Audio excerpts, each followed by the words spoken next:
Well, hello again, everybody. This is John Norris at Trading Perspectives. As always, we have our good friends, Sam Clement and Courtney Truss. Y'all say hello. How's it going? Morning, John. Good morning. Well, Sam, I'll tell you. You asked me how it's going, and right now I'm sick and tired of these high prices. High prices at the pump, high prices at the grocery store, and yet, you would have thought that someone should have seen it coming. You would think. I mean, it seems like a lot of normal, people not in finance, economics, what have you, said this is going to have repercussions. Well, one would think, but Courtney, it seems like for so long, people in the government, in all aspects of the government, were saying, nah, this is, what was the word they were using? Transitory. And what did you notice this week? There was a high-ranking administration official that finally said... Yeah, Janet Yellen.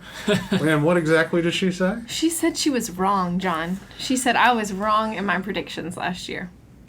That's very rare to hear. Yes, frankly, it is. Frankly, anyone in government say I was wrong in my predictions, but particularly someone that high up in government, the U.S. Treasury Secretary, just flat out saying, "Hey, I was wrong." If you Google Janet Yellen and wrong, you'll find over 2 million hits. She must be wrong a lot. No, it's all this week's news. Courtney, you say that. I'm surprised it isn't more than that. That's how angry I am about inflation.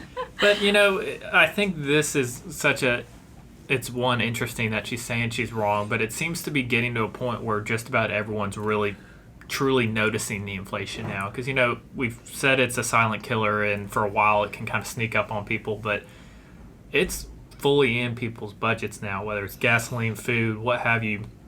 Everything is up in prices, and so it seems like that has coincided with people saying, okay, yes, we got it wrong. Once it reached a point where everybody noticed it, everyone's talking about it, and so they had to come out and say something. Well, and I think people are looking for, where's the end? What is the long game here, right? And I think that when we talk about COVID and all of that, people needed that immediate fix to get them through. So people who weren't able to go to work, they needed those, checks from the government to help keep them afloat. And it was, to the point that we keep talking about, people had more cash. They weren't traveling and all that. And now people want to get out. They want to enjoy life. But at the same time, now they're having to cut back again. But there's no necessarily, we don't have a black swan event that we're now waiting for the end of. People knew that there was tangible things in sight. Okay, we're going to get a vaccine. Okay, we're slowly opening back up. That should ease it. But with stuff like inflation, when is it going to get better? Well, what's crazy is before they used the term transitory, they said it wasn't going to be an issue. Right. Yeah. So it's not like they said we're going to have some inflation. We don't have it yet, but it'll be transitory. So that wasn't their first stab at it. Their first stab was that it's not even going to happen. So saying transitory seems to be just moving the goalpost a little bit. It all depends on what your definition of transitory is saying. But that's my point, is that I think they've now reached a point where people are not buying that it's transitory. I mean, and if it is transitory, their definition is not consistent with what people would expect transitory. Well, when you have an extended period of time like we have, where inflation is at or near 40-year highs, and then you can't. What's the old expression about you can't do something down my back and tell me that it's raining? I need some clarification on that one. Oh wow, I've never heard that. Central Alabama podcast coming right at you live. But I'll tell you, when you go and take a look at the pump, and it's through the roof, and here, even in Alabama, which has low gasoline taxes and whatnot, you're still paying well north of $4 a gallon. Diesel, forget about it. Yep. It's just absolutely through the roof, if and when you can even find it. I've mentioned here on this podcast before about the cost of a container of Duke's mayonnaise, how expensive that is, and all that stuff. You tell me it's transitory, that's fine, but my definition of transitory isn't 24 months. Right. My definition of transitory isn't even 18 months. My definition of transitory is, okay, I'll give you 3 to 6 months time. Right, a couple quarters. And that's about it. Now let's see the improvement. Show Johnny where the money is or where the inflation is. Your thoughts on that? Well, the data backs that up too, just in the sense of how much people were saving and how much they had in savings. That's at pretty low levels. I think close to the 2008 levels of personal savings rates. And so people are running out of time for prices to go down. I mean, their budgets, people had these massive savings rates, I think the highest of all time, or near it, and then that slowly dwindles away as prices stay high, and it's reaching a point people can't do it anymore. Well, you're also talking about, before we even turned on the microphones here today, you were talking about something that's happened to you recently, and you were talking about something that's happened to you recently, talking about inflation that you've been noticing, and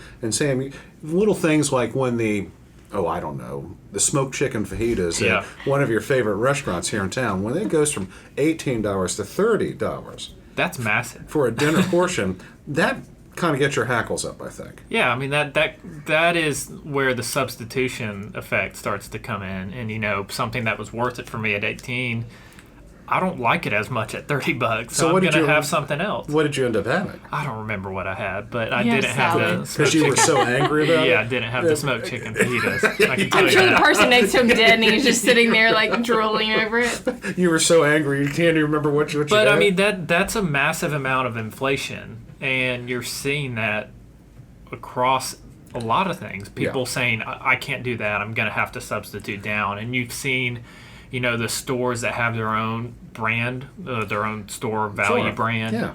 They've said those sales have gone up significantly because people are shifting down. Made in the same food processing facilities. Yeah. Right. But, for a long time, I mean, that's such a great example of people shifting down, going from the name brand one to the store value brand. Well, even when prices aren't going up necessarily, I'm seeing portion sizes go down, which actually is okay for me, I think that's okay for America. Well, I've become a little more well-rounded since the pandemic started. The year of the expanding man, I think. And, I mentioned how I went to this one particular restaurant. I got a favorite dish of mine there, and it's the first time I've walked out of there going, I feel like I've been kind of taken advantage of. Courtney goes out to dinner with her son, gets a dime-size fillet, and leaves it on the plate because it wasn't any good. It was a cheap piece of meat. Right. It wasn't cheap on it wasn't cheap on the old wallet, right, but it was lower cut than what you were expecting. Yeah.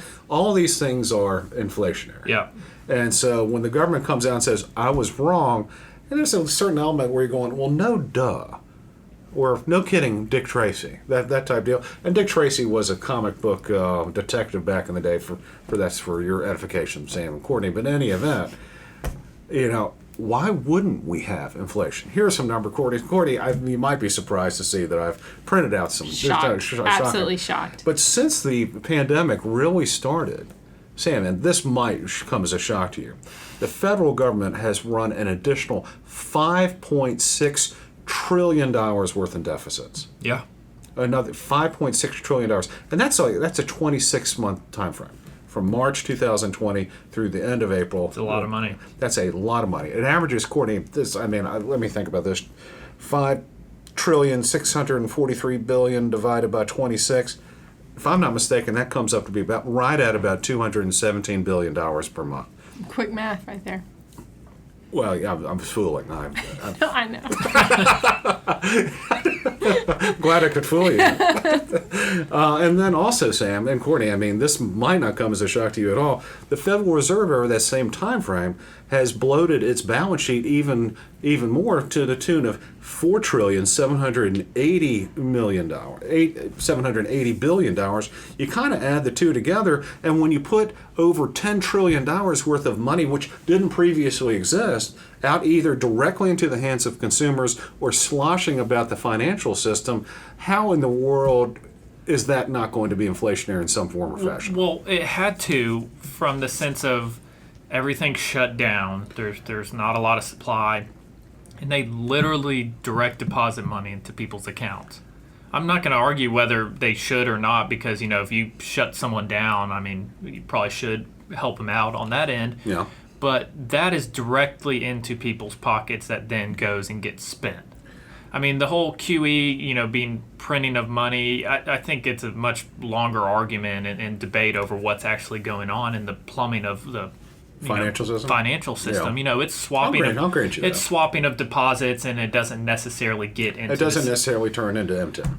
But if you put it in someone's bank account, that's there. That's being spent. That is a part of these exorbitant savings rates that we saw and these exorbitant, retail sales that we saw, because that money is being able to be spent that hour. And that was serving a purpose at that time, right?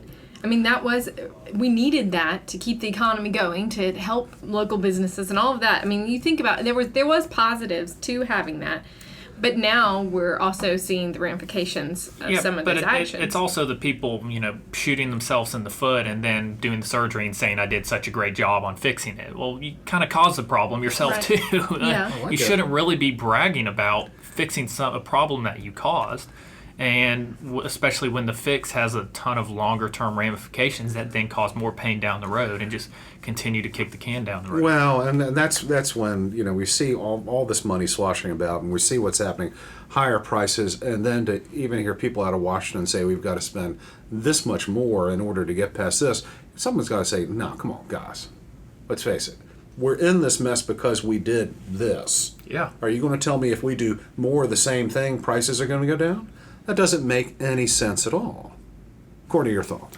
Well, Janet Yellen did say, as part of her admitting that she was wrong, was that the Federal Reserve does have steps in which they can take to help drive down inflation, and that they've already taken some steps to get us there. I mean, in y'all's opinion, is that something that we can have remedied by the end of this year? Quick answer is yes, and then the second answer is that's a deflection on behalf of the Treasury Secretary, because while the Federal Reserve did put a whole bunch of excess reserves into the banking system, the sharp spike in M2, which I would say was a more direct influence on the CPI, was actually due to the Treasury Department. So she can kind of deflect it off and say the Federal Reserve can do all this type of stuff, and absolutely right, raise interest rates, make the price of money more expensive, and that traditionally has slowed down borrowing and lending in the U.S. economy, and that slows down M2 and all that good stuff. The issue here is there's not no one. We have so many deposits that are out there. We're not lending them all out, so the lending portion of it has not been the cause of the huge spike in M2, which has led to an increase in prices. It has been all those checks that we're talking about. Yep. The PPP program, which saved a lot of jobs. And oh, by the way, those people not only kept their salaries, but they got a nice check from the government. A lot of people. I'm not saying everyone, but I'm saying enough people. That's actually what has caused a huge spike, frankly, in the money supply, which has directly led to an increase in prices, not necessarily the Federal Reserve. Sam, your thoughts? No, I mean, I agree. Again, it goes back to how simple this stimulus was happening. QE is such a complicated process when you really dive into the details of how that can create money down the road. But again, putting that money directly into people's accounts, that's directly there. That's getting spent in areas that typically at that time, especially with businesses being shut down, couldn't handle that huge influx of demand. And so it's just... It seemed almost inevitable from that point. I mean, and this is something that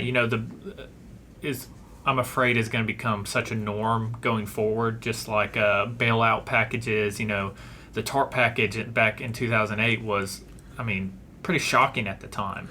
It was shocking at the time, but it also came with some stipulations. Yeah, it was getting paid back, and the government made a ton of money on it. Actually made money on it. Yeah, a lot of money on it. But, back then, that was shocking to get to that point of bailing. Without a doubt. And now, when we first started stimulus, when they started talking about it, I assumed this would never happen, that they would never physically direct deposit money into people's accounts. It just seemed so far out there. Yeah. And then now, that that's going to be brought up every single time there's any sort of slowdown. So, do you all think that the disposition of the American people is basically that they don't want to experience any lows? Right? I mean, I would agree with you on that. I think that, maybe we have this mentality that we only want the highs, and then we'll be okay with just like a stagnant, but no, it can't be in the red, can't go low. And I know we don't want the Great Depression, right? We don't want that extreme. No. I definitely don't. No, but... No, I mean, you might at your house. I mean, as long as you have your creamer and the sausage. Yeah, thanks. But, you look at it and you're like, how much should the government, to your point, control. And then when it comes to the market, of manipulating the market so that, okay, and I mean, it goes to, and I'm not trying to oversimplify it, and this might be completely like, left field, but everyone getting the participation award, it's like, oh, okay, no one can be upset, no one can get, like, if you take risk in the market, like, you are bound to have some losers and have some winners. And I mean, I know we're not just talking about the market. That's where I think the Fed is supposed to step in. People don't want highs and lows, and the Fed's job is to really, for all intents and purposes, smooth out the supply of money. That's what we were taught in school is what they do. That's when right. things start heating up, they kind of dial it back. But that doesn't really seem to be the case. They seem to have become more pro-cyclical than they have become counter-cyclical, in that they've said it. They said they should have probably quit purchasing as many assets about a year ago and maybe looked at hiking rates then, because the economy was booming. Earnings growth, I mean, any number, GDP growth, whatever you want to look at, was blowing it out of the roof. And now we're at a point where, okay, we had a negative GDP print. At the same time, they're starting to talk about tapering their balance sheet and hiking rates. So too little, too late. It just seems to be against what that whole counter-cyclical trend is. Well, I think it would be very difficult to argue that point. So I'm not going to try.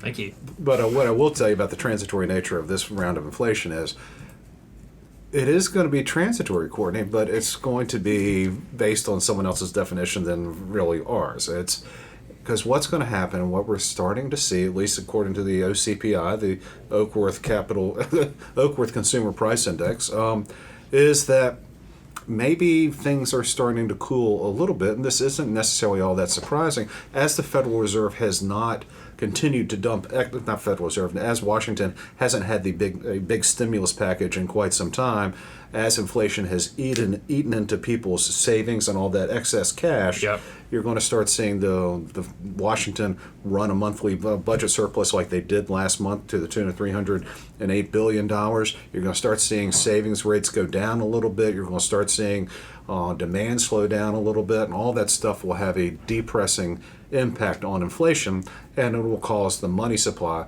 to actually slow a little bit on its own, and therefore inflation will start to go down, but will still be at relatively elevated levels. When you say that inflation will slow down, that doesn't mean, okay, that Duke's mayonnaise, which I used to purchase for $4.69 and is now, let's say, $7.50, it's not going back down to $4.69 anytime soon. Right. It just means that we're not going to continue to see prices go up and up and up on this 45-degree sort of trajectory that we've seen over the last 20 months. Well, the velocity of money is a almost half the equation of inflation. People have to, you can print money, but if it's not getting into the system and being spent, it's not really going to create a ton of inflation. And that's a lot of what we saw at the beginning of throwing money at these issues, is that it wasn't fully going out and getting spent since the economy wasn't open. Obviously, some areas were having more demand, but for the most part, a lot of that money wasn't being spent. It was being saved, like we've talked about. Yeah, there wasn't anything to buy. Yeah, there wasn't anything to buy, wasn't things to go do, restaurants to go to. So a lot of that money just got saved and paid down debt and things like that.